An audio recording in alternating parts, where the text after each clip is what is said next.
Sementara itu, di tengah pandemi COVID-19, Desa Adat memiliki peranan yang sangat penting dalam pencegahan maupun penanggulangan dampaknya terhadap masyarakat. Desa Adat Bedulu di Gianyar misalnya, telah melakukan beberapa cara dalam penanggulangan dampak COVID-19 dengan mengajak masyarakat menggerakkan sektor pertanian.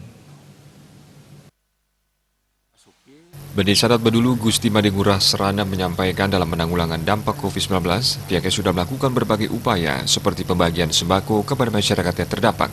Sebanyak 863 paket sembako telah disalurkan kepada masyarakat. Selain penyaluran sembako, pihaknya juga memantau mereka yang terdampak COVID-19 yang kena PHK maupun dirumahkan oleh perusahaan tempat mereka bekerja. Menanggapi banyaknya karyawan yang dirumahkan, Desa Adat Bedulu memulai program dari Banjar Batu Lubang dengan program Gotong Royong.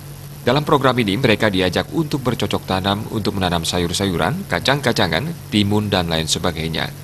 Hal ini dilakukan karena saat ini hanya sektor pertanian bisa digerakkan. Dan tadi penyaluran sembakonya agar mereka tidak shock pertama.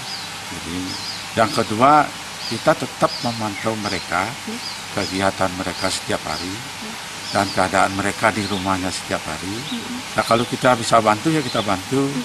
Kalau kita sekarang di sini, khususnya di Banjar Batu Lubang ini dulu yang mengawali, karena di sini banyak tenaga pariwisata yang putus akibat COVID ini. Nah, kita bantu melalui pergerakan gotong royong.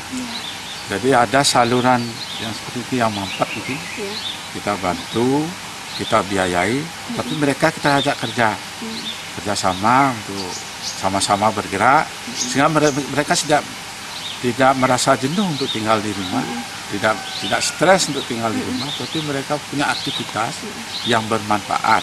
Nah, setelah saluran nanti itu ada airnya, nah, ada beberapa yang punya tanah di sini. Nah, kita pinjam tanahnya. Nah, kita pinjam tanahnya, nanti kita manfaatkan. Itu ada di sana kita sudah tanami sayur-sayuran, kacang, timun. Itu kita sudah tanami itu. Nah, itu lahan milik seseorang, bukan milik kita. Di Banjar Lumbang sendiri, sebanyak 20 orang lebih terkena PHK. Sebagian besar dari mereka bekerja di bidang pariwisata. Dengan menggerakkan sektor pertanian, mereka yang terdampak pandemi masih bisa memiliki penghasilan untuk menyambung hidup. Agung Ria dan Andika, Bali TV.